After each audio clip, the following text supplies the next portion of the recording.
Hello friend, तो कैसे हैं आप सब। आई होप कि आप सब अच्छे होंगे। दोस्तों, आज का जो हमारा टॉपिक है वो हम इंट्रोडक्शन से स्टार्ट करने वाले हैं। आई होप कि आपको जमाल परवेज़ सर के बारे में पता होगा।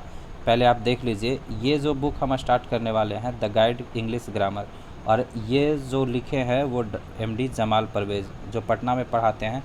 इनका एड्रेस देख सकते हैं, द गाइड इंग्लिश लेसन इनके इंस्टीट्यूट का नाम है, और राजधानी मार्केट में इनका इंस्टीट्यूट है। आई होप कि इनका इंट्रोडक्शन देने के हमें ज़रूरत तो नहीं है। चलिए, फिर कभी इनके बारे में अगर आपको कुछ जानना हो तो कमेंट कीजिए, मैं इनके बारे में एक छोटा सा वीडियो बनाऊंगा, चिंता मत कीजिए। तो चलिए, आज हम अपने टॉपिक को स्टार्ट करते हैं। तो सबसे पहले जो इंट्रोडक्शन है, इस वीडियो में हम इंट्रोडक्शन को ख़त्म करेंगे। तो चलिए देखिए, द गाइड इंग्लिश ग्रामर ये बुक का नाम है। पहला टॉपिक होता है हृदय की बातों को अभिव्यक्त करने के माध्यम को भाषा कहते हैं।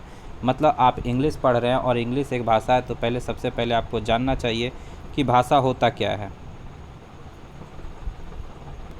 भाषा होता क्या है? तो हृदय की बातों को, मतलब हम अपने मन की बातों को, मन की जो भावनाएं हैं उसको व्यक्त दो तरीके से कर सकते हैं। या तो हम किसी को इशारे से कर सकते हैं, इशारा करके, या तो फिर कुछ बोल के। तो वही जो बोलते हैं तो किसी न किसी लैंग्वेज का सहारा लेते हैं हम, और उसी को जो हृदय की बातों को अभिव्यक्त करने के माध्यम को भाषा कहते हैं। इसीलिए इसका डेफिनेशन हो जाता है। अब देखिए, इंग्लिश का जो डेफिनेशन है वो है, English is the mixture of every language. Actually है क्या कि इंग्लिश जब स्टार्टिंग पीरियड में था, जब इसका उद्भव हो रहा था, तो ये बहुत छोटा सा एक जनजाति या कौम कहिए वो बोलता था इसको। और बहुत इसका इतिहास जो है पुराना है। इसकी जो उत्पत्ति है लगभग इंग्लिश की, लगभग इस्लाम जो धर्म है लगभग उसके इक्विवेलेंट है। उसी शताब्दी के आसपास इसकी भी उत्पत्ति का शुरुआत होता है, इतिहास मिलता है। तो English is the mixer of every language कहने का मतलब है इंग्लिश में सभी मिश्रण जो है, सभी लैंग्वेज, सभी भाषाओं का मिश्रण है। जैसे अगर आप बात करें कि फादर, तो फ़ारसी में पिता को पैदर बोला जाता है, वहीं से फादर लिया गया है। ठीक है। बिरादर बोला जाता है फ़ारसी में, बिरादर मतलब ब्रदर, तो वहाँ से बिरादर को लिया गया है, मतलब ब्रदर जो हम लोग अंग्रेज़ी में यूज़ करते हैं।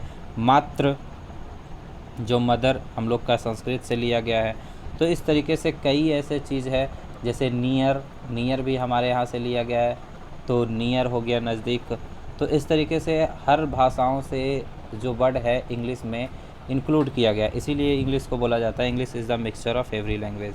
ठीक है। अगला पॉइंट है हमारा, ग्रामर इज़ रूल और law which determine the organisation of sentences in various parts of speech. मतलब ग्रामर किसे कहते हैं? तो ग्रामर क्या है? तो ग्रामर एक रूल है और लॉ है जो डिटरमाइन करता है, निर्धारित करता है किसके? ऑर्गेनाइजेशन ऑफ सेंटेंसेस, मतलब सेंटेंस के सजावट को, क्रम को। किसमें? तो वेरियस पास्ट ऑफ स्पीच में, पास्ट ऑफ स्पीच के, मतलब सेंटेंस में जो पास्ट ऑफ स्पीच होते हैं उस, तो सेंटेंस में कौन सा नाउन कहाँ होगा, प्रोनाउन कहाँ होगा, एडजेक्टिव कहाँ होगा, इन सब का जो अरेंजमेंट है उसी को देखना किसका काम है? तो ग्रामर का। सही ढंग से, सही जगह पे, सही रूप से बैठा हुआ है या नहीं, ये सब किसका काम है? तो ग्रामर का देखना काम है। चलिए, यदि अंग्रेजी के सबसे छोटे से छोटे भाग में विभक्त किया जाए तो उसे अल्फ़ाबेट कहते हैं। ठीक है। जब एक से अधिक, जैसे कि WNX, इसे लेटर भी कहते हैं, इसे लेटर कहते हैं। एक्चुअली इसमें थोड़ा सा मिसप्रिंट है। ठीक है। जो कहिए, सर तो अल्फ़ाबेट ही पढ़ाते हैं, बट यहाँ पे अल्फ़ाबेट नहीं, लेटर होना चाहिए, क्योंकि WNX ये लेटर है। अल्फ़ाबेट कहने का मतलब हो जाता है A to Z कहने का मतलब ए से लेकर जो 26 लेटर होते हैं जेड तक, वो 26 लेटर का जो ग्रुप होता है उसको अल्फ़ाबेट कहते हैं। खैर चलिए, जो बुक में है मैं उसी पे फोकस करता हूँ। बाकी अगर आप समझदार हैं तो मेरी बातों को समझ गए होंगे। जब एक से अधिक अल्फ़ाबेट्स आपस में मिलते हैं तो उनसे कोई अर्थ निकलता है तो उसे वर्ड कहते हैं।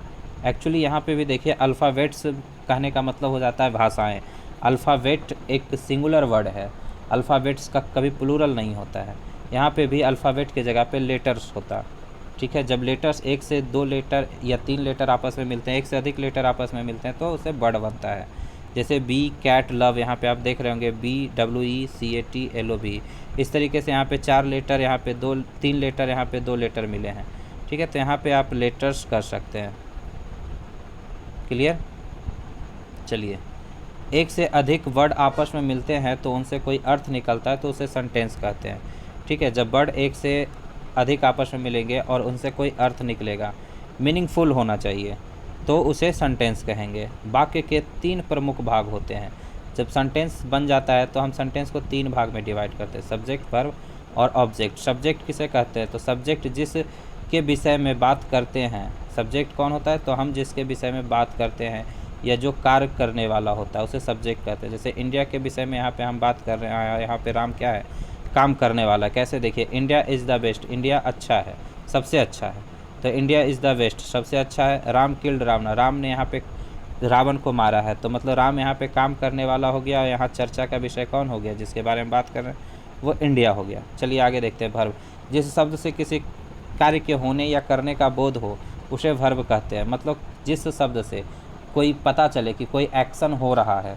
जैसे अशोका वाज ग्रेट, होने या करने का बोध हो, तो अशोका वाज ग्रेट, हो रहा, होने का बोध हो रहा है। अशोका क्या था? तो महान था। राम किल्ड रावण, मतलब राम ने रावण को मारा, तो यहाँ पे आपको करने का बोध मिल रहा है, यहाँ पे होने का बोध मिल रहा है। तो ये दोनों वर्ड किसके? बाज और किल्ड से पता चल रहा है। ये दोनों भाव आपका होने का यहाँ पे और यहाँ पे करने का, तो ये दोनों वर्ड वर्ब हो गए। अब बात करते हैं ऑब्जेक्ट की, जो किसी के कार्य से प्रभावित होता है। मतलब जैसे हमने कोई काम किया और हमारे काम से कोई प्रभावित होता है, तो जो प्रभावित होता है उसे ऑब्जेक्ट कहते हैं। जैसे वी लर्न इंग्लिश, वी हम लोग लर्न कर रहे हैं, तो लर्न कर रहे हैं किसको? तो प्रभावित कौन हो रहा है? तो इंग्लिश। जैसे I teach you, I teach you, ठीक है, तो इसमें हमने आपको टीच, हम क्या कर रहे हैं? आपको टीच कर रहे हैं, तो प्रभावित कौन हो रहा है? आप हो रहे हैं हमारे पढ़ाने से, तो यू यानी आप हो गए ऑब्जेक्ट। तो इस तरीके से सब्जेक्ट, वर्ब और ऑब्जेक्ट, ठीक है। अब इसके बाद नाउन स्टार्ट होता है। नाउन को हम अगले वीडियो में देखेंगे। पहले हम आप लोग को ये देखना चाहते हैं कि आपको हमारा वीडियो कैसा लगा। तो थैंक यू सो मच। इस वीडियो में बस इतना ही, ये इंट्रोडक्शन वीडियो था। थैंक यू सो मच, बने रहिए हमारे साथ। अगर वीडियो अच्छा लगता है तो लाइक करें, दोस्तों के साथ शेयर करें और हमारे चैनल को सब्सक्राइब करें। Thank you so much.